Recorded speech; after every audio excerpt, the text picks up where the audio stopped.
আমরা এমনি প্রাইভেটে যেতে পারি না, কাদায় পড়ে যাই, বই খাতা ভিজে যায়। স্কুলে যেতে পারি না, এমনি ব্যাগ পড়ে যায়, আমরা ভিজে যাই বই খাতা। আমাদের রাস্তা অনেক কষ্ট হয়, আমাদের অনেক বড় মাঠ, আবাদ ঘাট তুলতে হলে অনেক কষ্ট হয়। মাথাকে নিতে হয়, কাদা পানির মধ্যে যাওয়া যায় না। একটা মানুষ মরে গেলেও মাথা ঘাড়ে নিয়ে আসতে হয়, খাটলা পর্যন্ত যায় না। আমরা ভোগান্তিতে আসি রাস্তাটা নিয়ে।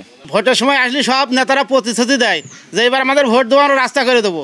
কত নেতার ভোট দিলাম, কত নেতা গেল, কেউ আমাদের রাস্তা করে দেয় না, শুধু আশায় দিয়ে রাখে। আমাদের রাস্তায় পানি বেঁচে এখন শুকিয়ে গেছে, তাই এই মাথা পানি পার হয়ে এখানটা আসতে হয়। রাস্তা তো দেখছেন বেহাল অবস্থা। আসলে আমি একটু ওষুধ আনতে গিয়েছিলাম এখানে পিছনে ডাক্তার বাড়ি, তো এই দেখতে পাচ্ছেন মানে এই যে শখের বাইকটা একদম নষ্ট হয়ে গেছে। আর আমার পার অবস্থা তো বুঝতেই পারছেন। আসলে এই রাস্তাটা খুবই প্রয়োজনীয়, মানে দ্রুত সংস্কারের ব্যবস্থা হয়, খুব এই এলাকাবাসীর জন্য খুব ভালো হয়। অনেক রুগী নিয়ে ডাক্তার বাড়ি যাতে গেলেও রাত বিরেত খুবই দুর্ভোগ পোয়াতে আছে এদের। হাজার হাজার লোক এই জনবহুল রাস্তায় চলাচল করতে খুবই অসুবিধা হচ্ছে। ইতিপূর্বে আমাদের এখানে তো কাদার তো কিছুই দেখেননি, আমরা হাঁটু পানি ভেঙে আমরা বাড়ি থেকে এখানে এসেছি। অনেক কোমলমতি শিক্ষার্থীরা এই চণ্ডীপুর বাজারে প্রাথমিক স্কুল এবং হাই স্কুল আছে, সেখানে প্রতিনিয়তই তারা যাচ্ছে, কারো কাপড় ভিজে যাচ্ছে, কারো বই খাতাপত্র নিয়ে কাদার ভিতরে পড়ে যাচ্ছে। আমরা নিয়মিত যারা চাকরিজীবী আছি, বাজারমুখী আছি, ব্যবসায়ী আছি, প্রত্যেকের একই করুণ দশা। এই দশা থেকে আমরা মুক্তি পেতে সরকারের প্রতি দৃষ্টি আকর্ষণ করছি যে আমাদের এটা যেন অনতিবিলম্বে আমাদের এই রাস্তার সংস্কারটা হয়ে যায়। প্রতিদিন চলাচল করি, তবে রাস্তার যে অবস্থা তাতে করে আমাদের চলাচলে খুবই সমস্যা হচ্ছে।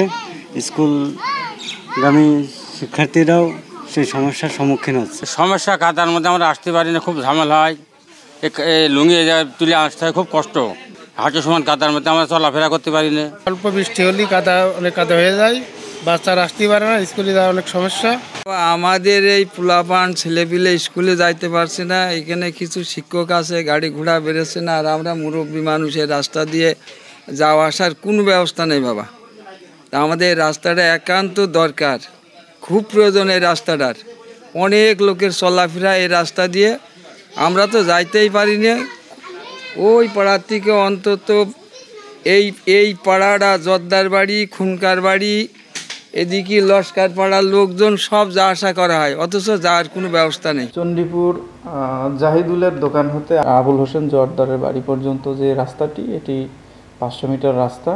এই রাস্তাটা বর্তমানে কাঁচা আছে। তো আমরা আমাদের রোড ইনভেন্টরি এবং আমাদের নতুন যে রোড গেজেট হয়েছে সেগুলোতে খুঁজে আমরা দেখেছি এই রাস্তাটার আইডি নেই। ইউনিয়ন পরিষদ থেকে আমাদের কাছে আইডির জন্য আবেদন করলে আমরা যথাযথ কর্তৃপক্ষের মাধ্যমে এটা মন্ত্রণালয়ে পাঠাবো এবং তারপরে আইডি যদি হয় তখন আমরা নতুন প্রকল্পের মাধ্যমে এটা বাস্তবায়ন করতে পারবো।